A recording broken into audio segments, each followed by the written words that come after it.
thought I saw a Trello, but maybe that was you or something. Right. Yeah, you're on. I'm on. You can see me. Yeah. G'day. I am here. It's a bit fuzzy.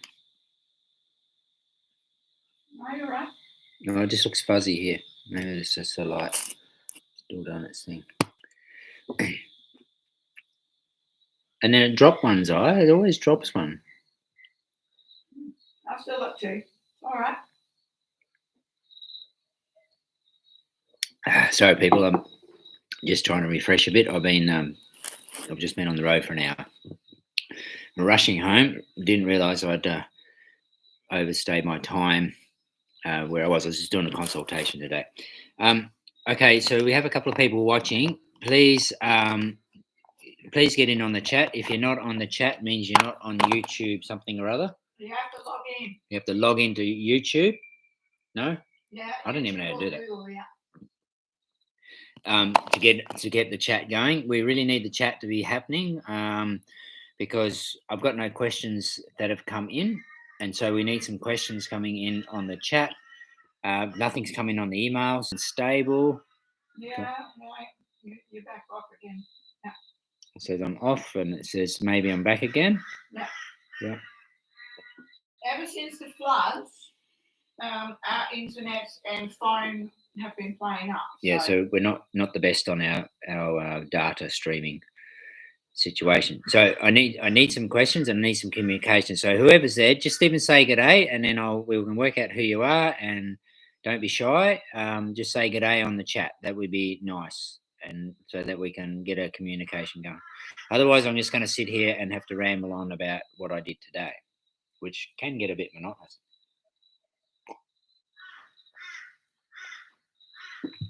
So I've been making kombucha, and it's really good. It's quite refreshing.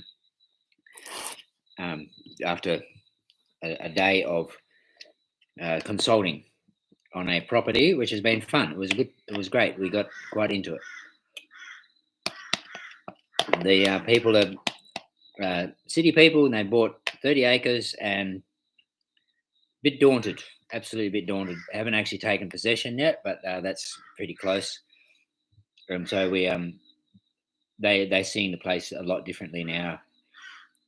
More her idea than his idea to go rural, and so he's a bit daunted, but feeling better after today. Lots of things going through their mind. Probably overwhelmed a bit already overwhelmed by the property, but overwhelmed a bit by the information that I handed over.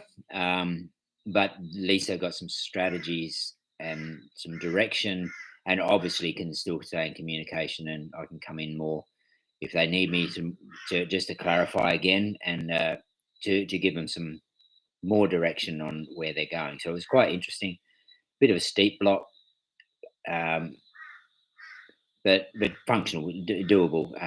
Got reasonable water supply, not in totally the ideal location, but reasonable water supply, which is doable. And infrastructure's been it needs a bit of a tidy up. We got a communication. G'day, Catherine. Thank you, Carol Catherine. Hi, Tom. Just wondering how you went flooding at your property. So, do you know who that is, Zaya? Up to day 3 on the PDC online course from Brisbane. I am. Okay. So she's joined the chat. Thank you. That's great. Much appreciated. Okay, so I have been talking in the last couple of weeks. Excuse me, I'm just trying to get my energy up with a bit of yogurt and stuff and fruit, because I got a bit drained from today. In the last couple of sessions, been talking about the flooding. The design worked good. The capacity of some of the swales was challenging. So we have a mainframe swale that you might not have been made aware of so much yet on the course. You're saying you're up to day 3. So we have a dam in the valley of the property. It's a large dam. And from that dam, I've dug swales to the west and to east. And the spillway for the dam is actually at the ends of those swales. So the furthest distance from the dam, at the other end from the dam end. And so why did I do that is because we have fences and stored equipment and now the Syntropic Garden in the main valley. And so the idea was that the dam doesn't spill into the normal valley channel where it would have normally gone. Channel is probably the wrong word. And spills at the end of the swales. The one on the west side spills in the bush and then goes down to the creek. The one on the east side comes down the paddock near the boundary and then goes onto the road, into the gutter on the road. Some of it goes underneath through the culvert under the road, and some of it runs along the edge of the road. And that means that we can function in the middle of the property. However, the volume of water was pretty intense. So that's a big event. And we must now expect a bigger event. Might not happen for 20 years, might happen next year, it might happen later this year. So I need to allow more water to be able to move through that swale as a channel, and then get to the spillway. So I myself actually opened up the spillway a bit midnight one night because we didn't know, our internet shut down. So we didn't know how much rain was coming. And if we we're going to get another big event, we're going to have water come over that swale wall and into the garden, into the chicken area and the cow area, which had already been well and truly inundated. The BDCC got smashed twice. We repaired it and it got smashed again. So we didn't want any more water to happen there. So we opened a spillway, which I'll open even further to allow water to get out with less velocity. That's what happens when you have a wider swale. You have a shallower water over a wider distance, gives less velocity at majority of the flow until it maybe joins together later down the slope. Thank you. The swale to the east, I would have liked to send more water through that, but where it was overflowing and coming down to the swale, which is just behind the house here, and it maxed out its capacity. It couldn't get out of its spillway quick enough because of the velocity of it coming down. And so I've got a laneway just out near the fence, just out here, a laneway that comes over the swale mound, and it started to come over that and washed a bit of that out. So we had a bit of I've got some gravel on there to, I know it's too steep, but it's functional. So it's spilled there. So I have to actually lift that a bit, which will make it steeper. So I can't really let more water come that way. So I have to get more water to go through the west one through the bush. And so as soon as it dries out a bit more, hopefully soon, I'll get in with the excavator and I'll actually widen the channel fractionally. It's never been maintained in was it 2015, 2013 that I put that big swale in. So 13, I think. That was my first trip to Vanuatu. It was a fair while ago. 2013. So that's 9 years ago. So my fault. I haven't maintained it. So there's a lot of grass in there. So what I'll do is I'll be knocking a bit of that grass down, widening it a bit. There is a little bit of a slippage in one section there. So I'll get that slippage out and I'll be increasing the height of the mound, hopefully by 200 mil. If I can do it by 200 mil, I think I'll be in pretty good control of the situation. We've made some other changes at the chook yards and the BDCC, and I will make another change there. I'm going to put in a diversion drain below the swale. Water's coming through the swale wall, which it's meant to do. It's meant to seep through, but it's coming a bit through too much there, and too much seepage coming into the chook yards. So I'm going to put a diversion drain into that, maybe 200, 300 mil deep into the soil profile, and to pull that water away so it doesn't get into the chook yards and cause issues. The chooks are actually going very well considering they've had their feet in mud for pushing on 3 weeks. It is 3 weeks. So they're going quite well considering, but the yards are a mess. It's not much fun going there. It was a blessing that several weeks before we had the rain events, we actually had removed wheelbarrows and wheelbarrows of deep litter, is the term, compost, out of the chook yards. And thankfully, we'd taken that out because that would have been either lost or would just be a big mush hole. It is a bit of a mush hole, but it would have been much bigger, and we would have lost a lot of organic matter. Speaking of organic matter, the event took because so much water came through the system, all the swales below that big swale, not necessarily one up here, but further down and through the gardens, all got overloaded, and so they all had water come across the top. Didn't cut through, but all come across the top. Some of the spillways hadn't been maintained very well, but even so, they wouldn't have handled the capacity. There's a lot of water came down, and so I've lost a lot of organic matter. That's just for those people who don't know how much water we had, because some people might be watching from not this area. We had approximately 1.5 metres or 1.5 metres in about 5 days. In about 1.5 metres, 5 days. At one point, I had a good measurement. I emptied the rain gauge at 9 o'clock in the morning. I was teaching class at the time. So just before class, I emptied the rain gauge at 9 o'clock, and then I emptied the gauge again 2.5 hours later.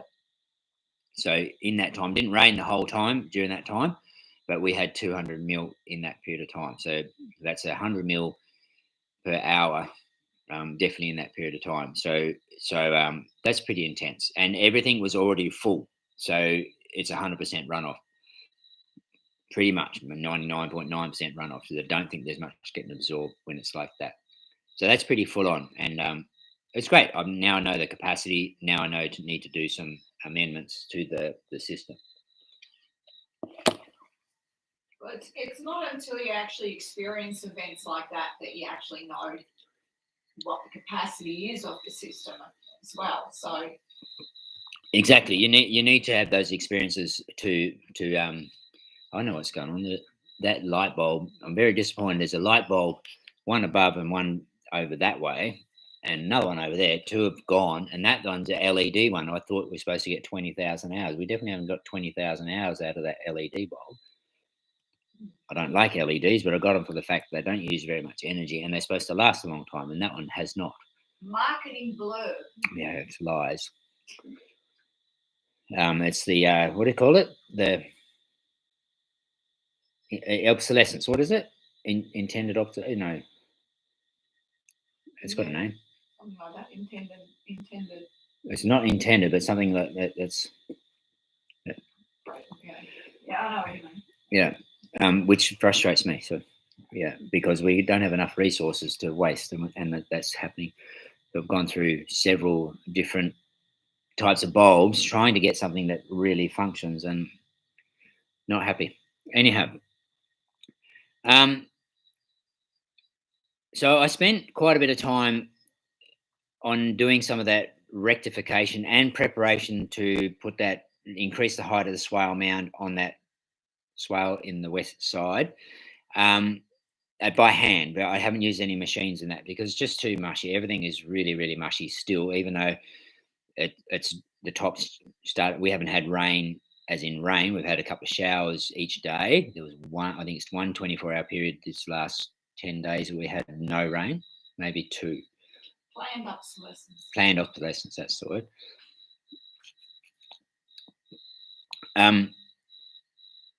So I've done a good chop up, which is overdue on that swale anyhow, of the pioneer species and the support species on that swale mound to get the excavator in there. Right, so what else has been happening here? Not enough, because we're low on volunteers. We really probably should organise a blitz, because I'm way behind on a lot of chop and drop. And planting. We should be planting like crazy. This is the best year for planting, and I've hardly planted anything because we're so busy chasing water, and I was doing a course and things like that. So that's a bit frustrating, but that's all right. It's all good. Everything's going okay. I wanted to go back to the animals.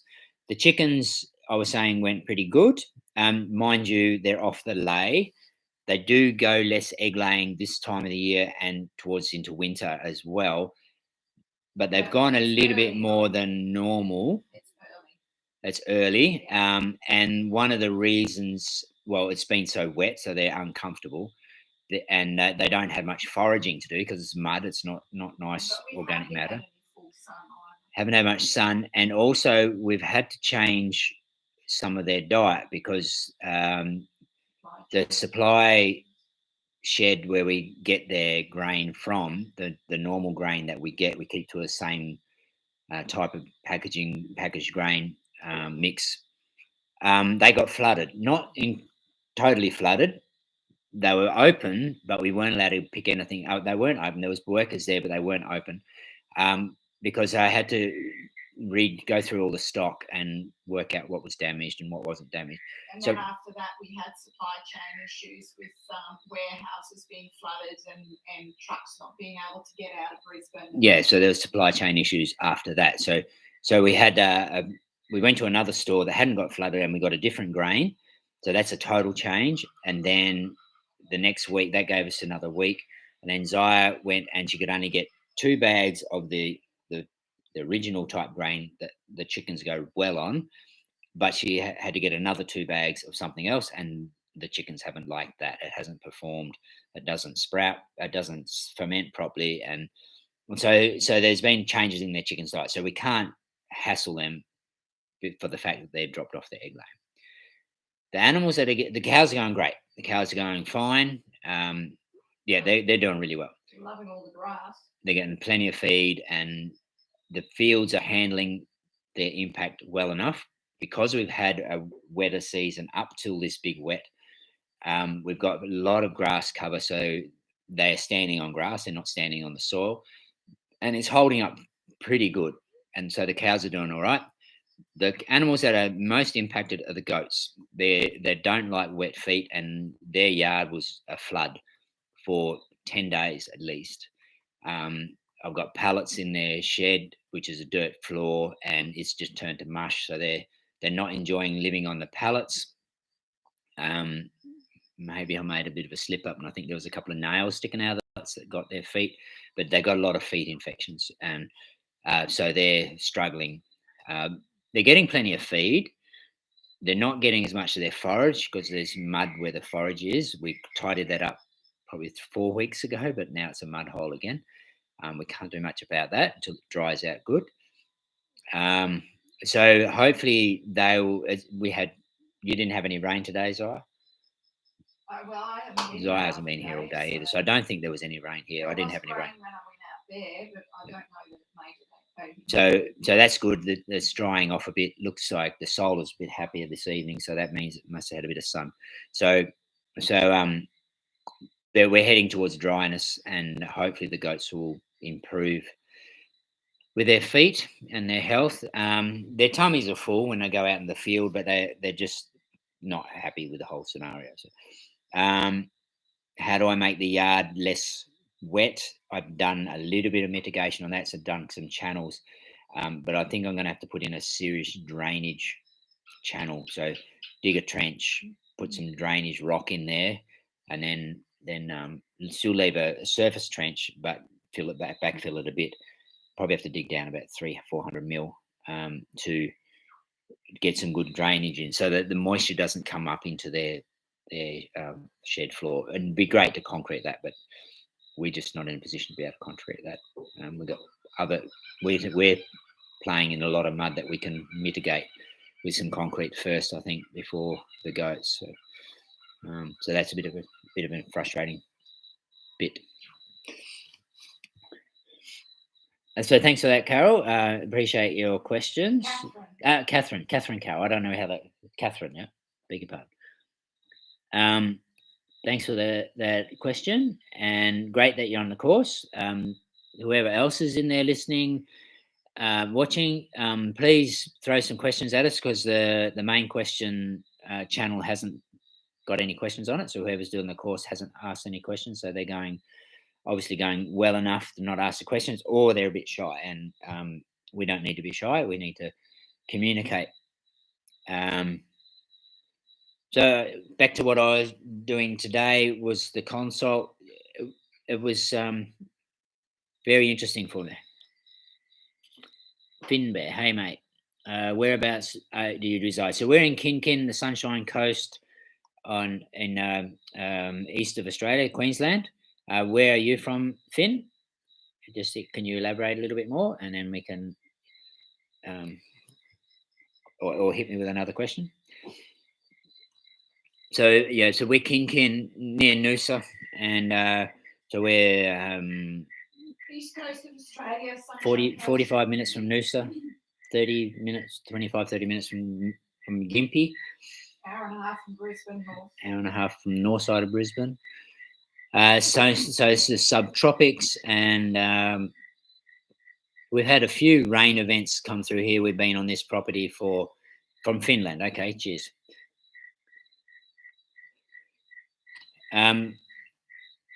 Over there, we've been on this property 16 years, and it must be coming up nearly 17 years, isn't it?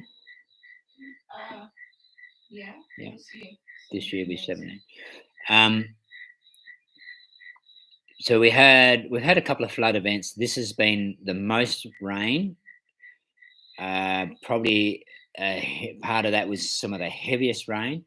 We did have Cyclone Debbie that gave us a lot of rain, and that swale did spill over the top of the mound a bit in that event. And so I was aware of that, but I never did anything about it, and I'm not happy that I haven't.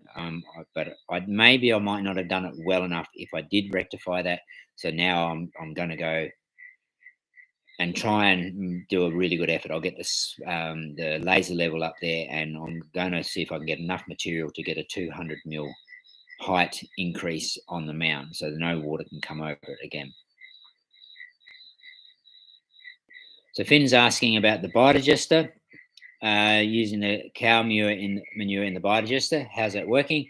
Great. It's going. I think we must be up to our 7th year. This year will be the 7th year of having the biodigester, because it was 5 years when we caught up with what was her name? West Australian girl. Oh, she's moved to the sunny coast here. Forgotten her name. So she was here for a period of time. Karis. No, not Karis. Other guy. It doesn't matter. And so I think we're coming up to our 7th year. So it'll be 6.5 years. And it's supposed to have to clean it out at 5 years. So we must be doing well on the contamination side of things, not getting dirt in it. We're always getting gas out of it. It slows down in winter. I still do not have a heater on it. So I've got to put a solar hot water system, attach a solar hot water system to it with a pump to circulate the water through a heat exchanger inside the digester to bring the temperature up. It's running too cold. For optimum, it's running okay at this temperature, but and the other thing is this house here, I've got most of the gear for it, but I need a pipe to this house here, so it's only going to the community house. And at the moment, there's hardly use of that gas in the community house, so gas is being wasted, and we don't have a pipe to this house. So I've got to get a pipe to this house to optimize that. And if I get the temperature up, I'll have more gas. We will have more gas. So that it's great. I'm really pleased with that. And as I was mentioning today, because we get 30 kilos of cow manure to put into it every day, I'm just going to clarify this here. So 30 times 365 equals 10,950 kilos goes through that biodigester every year.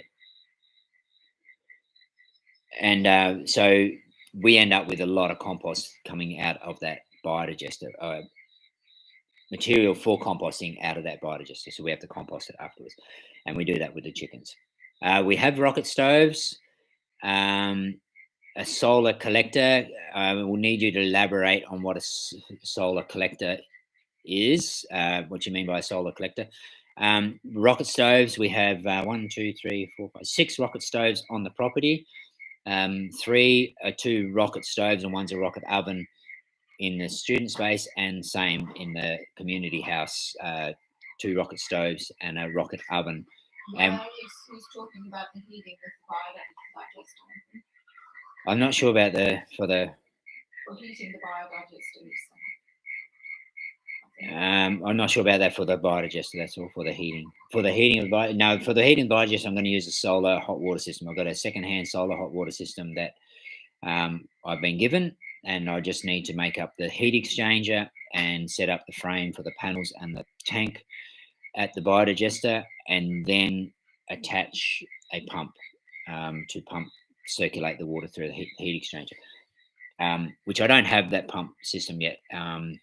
I'll get into that in some time, so I'm looking forward to doing.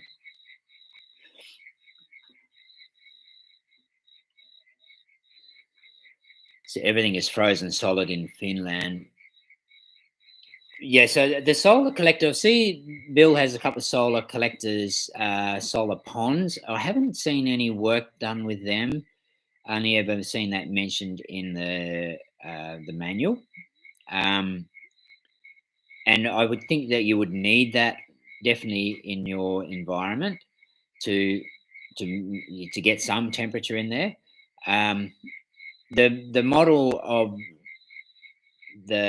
digester that we have is one used a lot in India and Nepal, and with that design comes a heat using a solar hot water system.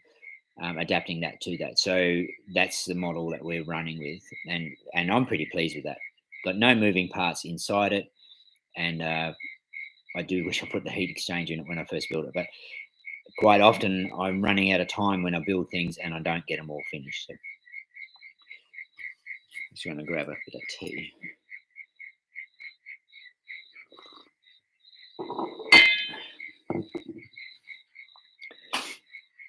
Okay, great. Thanks for that, Finn. Or Bear, Finn Bear.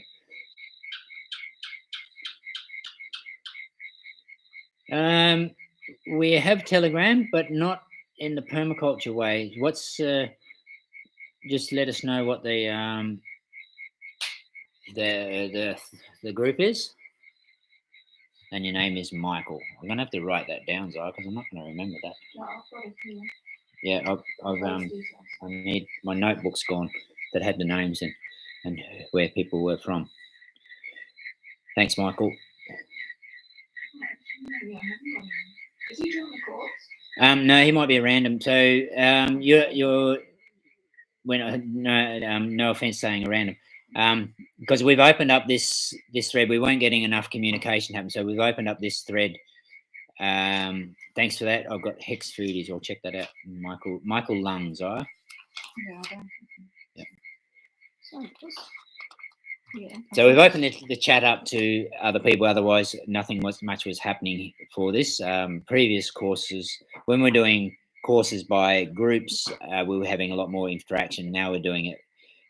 There's no groups. People can come in at any time to start the course. It's the chat has dropped off. So that's fine. We opened up the chat, which is interesting, and this is our first one opened up to the general public, however they find us. So I need to write that down in a minute.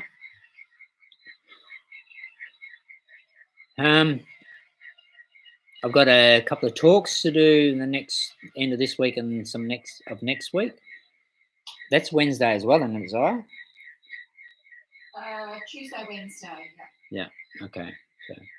But it's more Tuesday, Wednesday. I thought it was Monday, Wednesday. Tuesday, Wednesday. No, I think, 2 days in a row. Interesting.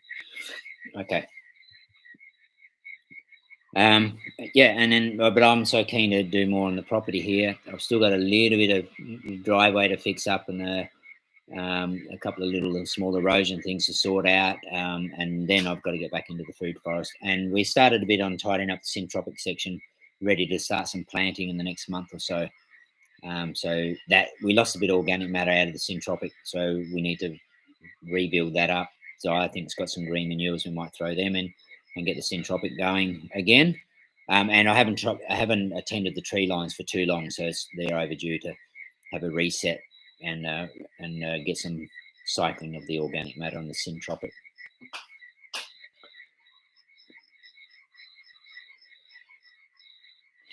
Rightio. I might wrap up for the day. We've done pretty good.